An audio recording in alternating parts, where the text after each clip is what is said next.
Panduan khususnya sih sebenarnya nggak ada gitu ya. Caranya gimana sih ngobrolnya? Nggak ada. Karena setiap keluarga unik, ya kan? Setiap anak juga unik. Bahkan kadang-kadang cara ngobrol dengan kakak sama cara ngobrol dengan adiknya bisa beda nih gitu ya. Jadi memang cari cara yang paling nyaman, baik untuk si anak dan untuk orang tua gitu. Kalau biasanya memang anaknya senang diajak ngobrol, ya udah gitu ajak ngobrol. Kalau anaknya nggak suka ternyata kalau saya ajak ngobrol, kok dia rasanya seperti diceramahi gitu. Ya udah misalnya bisa dengan ngasih contoh aja yang konkret gitu ya, bisa orang tuanya modeling gitu, kasih contoh, oh ini yang ibu ayah suka tonton tuh ini loh deh gitu, ini seru loh misalnya. Atau ya kasih contoh yang lain, misalnya kalau remaja biasanya sudah mulai punya idola gitu.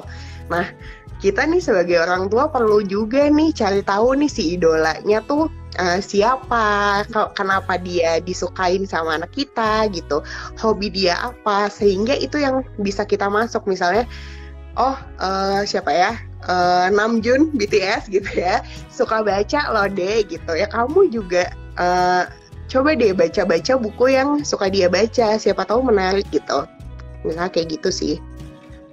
Jadi mungkin lebih meluangkan waktu untuk ngobrol gitu ya Mbak sama anak gitu soal literasi digital ini. Jadi mungkin biar anak nggak jadi korban teknologi juga gitu ya Mbak. Tapi sampai kapan sih Mbak seharusnya para sahabat Nova nih menerapkan literasi digital pada anak ini? Mungkin sampai usia berapa? Waktunya sampai kapan kah? Sebenarnya literasi digital itu bukan sesuatu yang ada stopnya gitu ya, ada batasnya. Oke, sampai sini cukup. Sama kayak kita sampai sekarang kan masih terus menggunakan literasi kita di kehidupan sehari-hari gitu kan ya, untuk baca, ya tadi mengolah informasi. Jadi selama ada informasi yang harus diolah, maka si literasi digital itu jalan terus gitu. Tapi pertanyaannya kan lebih ke sebagai orang tua sampai mana gitu ya, sampai yakin bahwa anak ini sudah cukup matang untuk memutuskan sendiri bagaimana mengolah setiap informasi yang didapatkan dan yang mau disampaikan melalui internet ya. Dan ini bertahap gitu. Jadi bayangkannya peran kita sebagai orang tua itu bukan pagar ya, bukan yang ngintilin terus, enggak, tapi lebih kayak scaffolding. Kalau kita mau bangun rumah gitu ya, itu kan biasanya kita pakai scaffolding yang sedikit demi sedikit dicopot sampai si rumah itu kita yakin bisa berdiri sendiri. Nah, sama dengan anak juga seperti ini. Oke, ketika dia di usia dini gitu ya, di usia sekolah, mungkin masih kita monitor dengan intens, mungkin kita masih sangat terlibat. Tapi ketika misalnya remaja, kadang-kadang anak-anaknya nggak mau tuh gitu ya. Kan aku chattingan sama temenku, mama nggak boleh tahu dong isi chattingannya apa.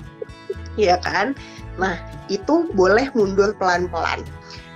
Yang penting kan kita sudah yakin bahwa anak ini tahu value yang dia harus punya ketika dia berselancar di internet gitu ya. Ketika dia berinteraksi dengan siapapun di internet gitu.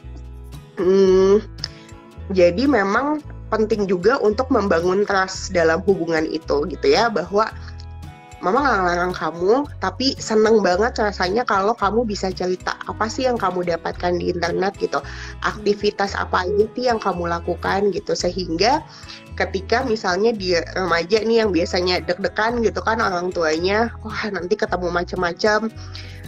Ketika anak menemukan yang aneh gitu atau sesuatu yang bahaya, anak sudah bisa mengidentifikasi sendiri.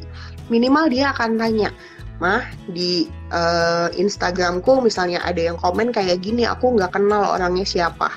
Menurutku ini komennya seram gitu, atau komennya jijik gitu." Dia bisa tanya. Nah, disitulah kita bisa masuk, oke, ini memang nggak pantas nih dek gitu, bisa kita blok atau bisa kita apain gitu kan. Gitu sih.